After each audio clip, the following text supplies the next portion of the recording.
This happened about a day or two ago. I didn't talk about it because I was trying to keep up with everything else I was doing, and I'm always strapped for time. But it was somber news. As soon as the news hit the Twitter feed, I immediately wrote on Twitter, how long before EA kills Respawn? Apparently they finally acquired them. EA was originally a publisher for Respawn games, and this all seems fucking weird as shit to me, dude. Simply because Respawn is technically the original Infinity Ward. These are the guys that brought Call of Duty back from the dead with Call of Duty 4. These are the motherfuckers that made Call of Duty a phenom with Call of Duty Modern Warfare 2. Then Activision fucked over Infinity Ward, fired all the original members, or most of them, kept a few on hand, like that promoter douchebag they used to have. I can't even remember that guy's name, but he used to be so annoying. They also screwed the original founders of Infinity Ward out of a large sum of money. Something to the tune of like a couple $1 million plus bonuses. It was some crazy sum. It was the death of Infinity Ward, and that was why I stopped buying Activision Call of Duty games. The last Call of Duty I played was Modern Warfare 2. Believe it or not, after that I was like, they're gonna do that to my favorite fucking developer for first person shooters? I'm out of here, dude. Because that's how I talked when I was a kid. You can't do this, son of a bitch. That Wheeze was my cat. He now wears a business tie. Speak to him if you want to contact me. So the original Infinity Ward becomes Respawn Entertainment.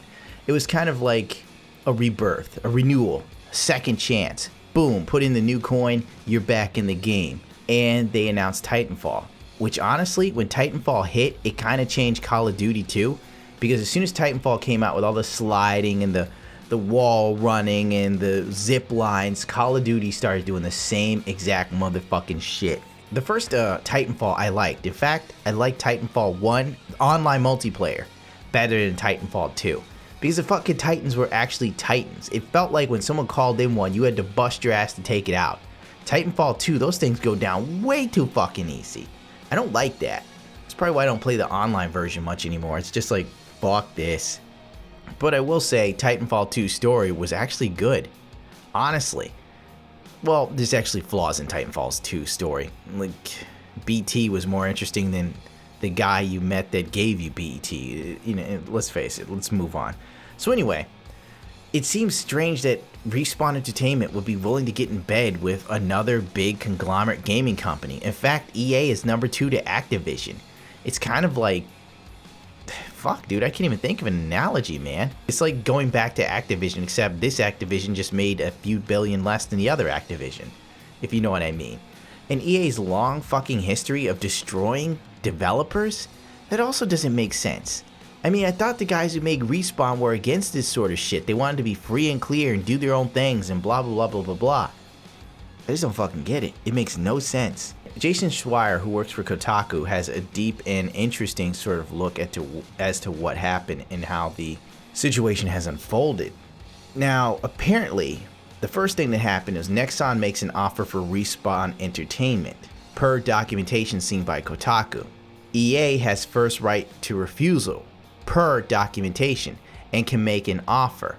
I guess it must have been some sort of agreement considering EA was the publisher of Respawn games. And you know what else is fucking weird? I know this is a little off base here, but for real, EA fucked over Titanfall 2, dude.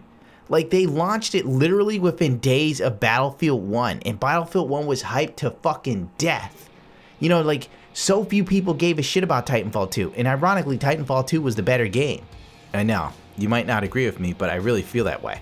But EA went out of its way to make sure Titanfall was like just sandwiched in between big releases so it didn't get the press it deserved. Could have been a Machiavellian plot to put them in some sort of like bullshit standing so they could rip them off later. Oh well, back to this from Jason Schreier. EA had first right to refusal per documentation and they could make an offer. EA then shuts down Visceral Games and announces that they bought Respawn. So basically EA had Visceral and cut their heads off to free up cash to buy Respawn. That's what documentation seems to hint at. Isn't that not just, it's really shitty. Probably because with Titanfall, it's definitely a multiplayer game. It's probably the only thing that EA has that could be a contemporary for Call of Duty, because it was made by the guys who made Call of Duty what it is today. So, you get rid of Visceral Games, you kill the single player Star Wars game, you then get Respawn Entertainment, you now own Titanfall. Titanfall 3, since EA owns it, they could sit there and go, well, our shareholders want microtransactions and a season pass. And Respawn would have to do it. They're fucking owned by EA. Right there, it goes in line with their games as service slogan. Now you might go, hey, Gundam, you know, Respawn's working on a Star Wars game. I don't give a shit.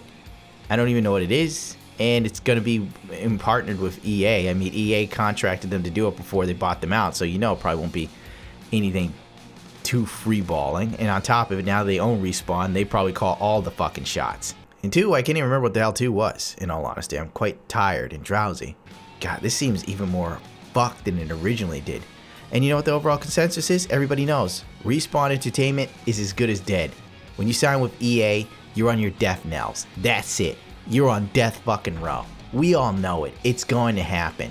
And if Anthem does not perform well, guarantee you BioWare is outancy. They already got rid of the creative director for BioWare. The directors are always the first to go. And people still sitting here talk about the hype for Star Wars Battlefront. Yeah, keep getting hyped.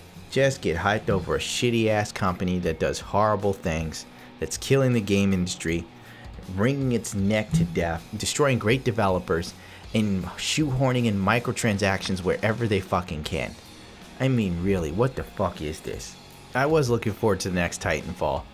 I figured that would be the one that would probably pull Respawn out into the spotlight, because I assumed EA, I know this is dumb of me to say, but I assumed EA probably wouldn't be dumb enough to launch another Titanfall game in between 2 bigger games with a crazy level of hype. You know, if Respawn put out Titanfall 3 in a summer release when it's a dry season, it could probably be huge. It would wake a lot of people up. It'd be the new thing.